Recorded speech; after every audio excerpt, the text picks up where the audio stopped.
kind of concept in this technique. Okay.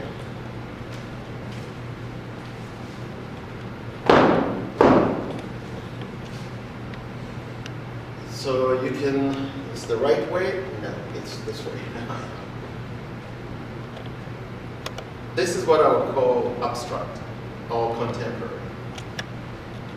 It's just forms, colors, and movement. Very, very basic.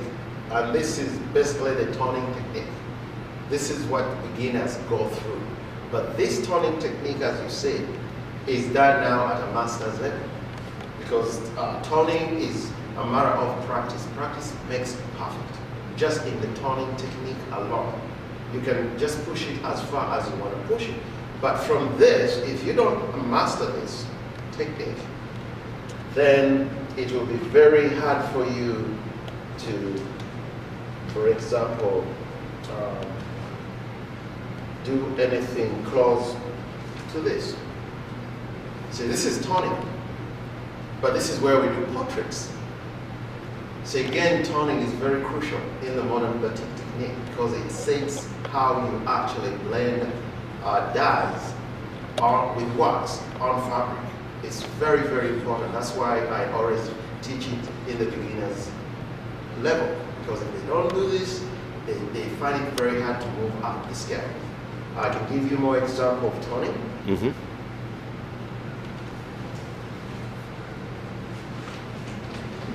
For example, again, in pieces like this, another toning technique, but portraits. Now that's what I was saying, that if I don't tell somebody that this is a modern batik, they think they're paintings because of the detail. Again, here's toning, just a simple mask. This is basic toning in the beginner's class, and you must master this. It's very simple, yet it's very simple and easy to learn, but it's practice. People who can paint usually run into it much faster.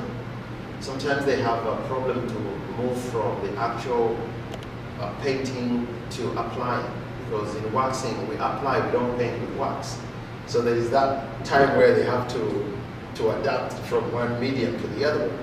But again, another example of toning, portraits. There are a number of things you could do. This is a reverse technique within modern batiking. So there are different techniques.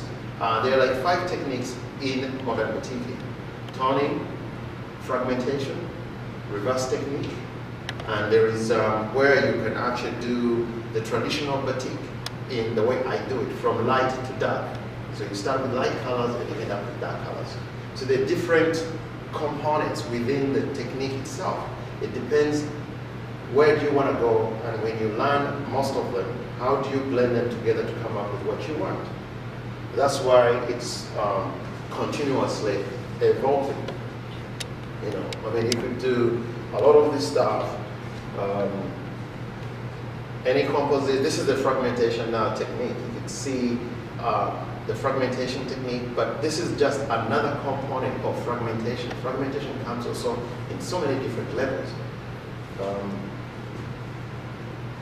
Toning, different colors, you can go blues, you can go brown, any color. Everything is possible in modern batiking.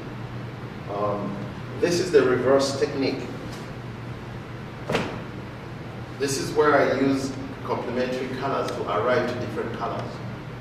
Because with dyes, they're very, it's kind of a more watery, it's very fluid. It's not like acrylic or oil. So you can actually use it as a reverse technique where you blend into, reverse the colors, and then you end up in other colors. But you must know the colors you're mixing, otherwise you destroy your piece. Because it's, if you put blue and yellow, blue, or whatever, you may end up in another color or totally destroy it. Again, I have quite a number of pieces with portraits, but there are other pieces that I've done like landscaping. There are a number of pieces are like wildlife. So it's a totally different way that you can actually apply the technique. As you've seen in here, There's some, they move also into fashion, which is pattern design. So that's why I get a lot of fashion designers, people in the quilting industry, because they don't want to draw. They want to do designs and patterns. So then this works for them very well. Or they should just go very simple with something like this too. A free motion with just hand patterns.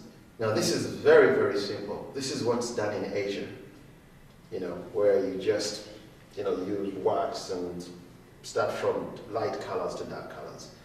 So there's a lot of things you can invent in the modern batik component. You can go to the traditional part if you want and right into modern batik. So it crosses over.